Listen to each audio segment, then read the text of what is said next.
2 दिन पूर्व मानगो पुल पर सड़क हादसे में जान गंवाने वाले अख्तर इमाम के परिजन से मिलने पहुंचे सौरभ विष्णु। जिला प्रशासन की गलत पॉलिसियों के खिलाफ की कई बातें, कहा अख्तर इमाम को इंसाफ दिलाकर रहेंगे। सौरभ ने कहा कि सिस्टम की नाकामियों के कारण गई उनकी जान। पुलिस हेलमेट चेक करती रह गई और कुछ मीटर की दूरी पर ही एक शख्स तड़पता रहा। अख्तर अपने पीछे 2 मासूम बच्चों को छोड़ गए हैं। सौरभ बोले, मृतक के परिजन को मिलना चाहिए मुआवजा। जवाहर नगर 13D में अख्तर जी का जो परिवार है उनसे मिलने आए हुए हैं। कल अखबार में पढ़े कि अख्तर जी का जब एक्सीडेंट हुआ तो उस समय लोग वहाँ सोशल मीडिया पे खड़ा होकर अपना वीडियोस बना रहे थे। तो ये बहुत ही जो है शर्मनाक चीज़ है कि उनको कोई उठाया नहीं, उनको 10 मिनट वहाँ में वो लेटे रहें, तड़पते रहें और शायद उनको बचाया जाए। और सबसे जो सवाल उठता है वो जिला प्रशासन का सेफ्टी प्रिकॉशंस के ऊपर उठता है। उस जगह पे कोई भी CCTV नहीं है। तो जो परिवार के जो लोग हैं, आज उनके मन में एक सवाल है कि आखिर हमारा भाई गया तो कैसे गया, किस परिस्थिति में गया, क्या उसको पीछे से कोई ठोक दिया या वो संतुलन पाके गिर गया या किसी ने मार दिया। ये सवाल किसी के भी मन में जायज़ है। तो जिला प्रशासन के पास कोई भी वहाँ CCTV का व्यवस्था नहीं है। वहाँ जिला प्रशासन खड़ा होकर वहाँ हेलमेट चेकिंग हो रहा है।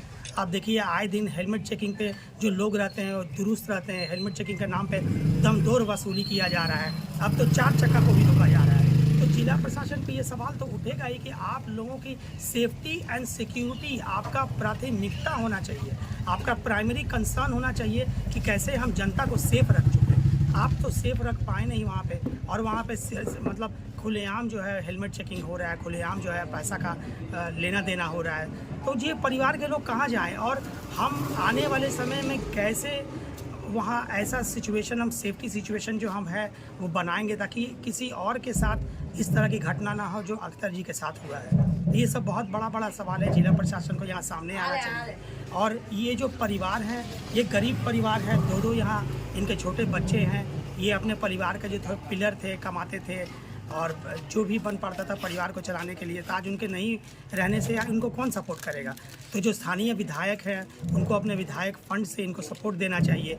जो जिला प्रशासन है उनको जिम्मेदारी लेनी चाहिए कि उनकी लापरवाही के कारण ये हादसा हुआ, और उनको मुस्तैद रहना चाहिए कि जो भी उन लोगों ने जो इतना बड़ा लोहा का जो चदरा खड़ा करके रखा हुआ है और वो कंस्ट्रक्शन के नाम पे, अगर उसमें स्प्रिंग का बैरिकेड वो लोग देते तो अगर कोई वहाँ जाके गिरता है तो एक तरह का फ्रिक्शन, एक तरह का कुशन के तरह काम कर सकता है, रादर देन कि इतना मोटा जो लोहा का परत है जिस पे जाके आदमी अगर टकराए तो फिर उसके बचने का आसार ही नहीं रहेंगे, हाथ भी टूट सकता है।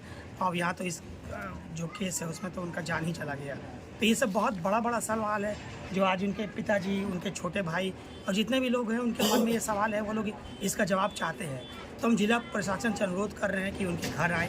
स्थानीय विधायक बाकी लोगों से अनुरोध कर रहे हैं कि वो आके दुख के घड़ी में इनके साथ खड़े हों। सिर्फ चुनावी माहौल के चक्कर में ये नहीं है कि अब चुनावी माहौल ख़त्म हो गया तो कोई नेता अब आएगा, ये गलत बात है। कि पुलिस प्रशासन तो बिल्कुल वहाँ में ट्रैफिक वाले जो है वो मतलब उनको कोई मतलब ही नहीं है। किसी का एक्सीडेंट हो जाए, कोई मर जाए, किसी का हाथ पाँव टूट जाए, उनको कोई मतलब नहीं है। उनको सिर्फ एक ही मतलब है कि कैसे हम ज़्यादा से ज़्यादा लोगों का चालान काट सके, और जो लोग चालान देने के चक्कर में नहीं है उनसे कैसे माल लेके और जेब में डाला जाए, उनको और कोई मतलब नहीं है। ये पुलिस प्रशासन का कंप्लीट फेलियर है। मानगो के साथ सौतेला व्यवहार हो रहा है, शुरू से होते आया है। आज विकास के नाम पे मानगो के जनता को झोंक दिया गया है, अब पता नहीं वहाँ कितना जान जाएगा। तो जिला प्रशासन को मुस्तैद होना पड़ेगा, जिला प्रशासन को यहाँ जिम्मेदारी लेना पड़ेगा।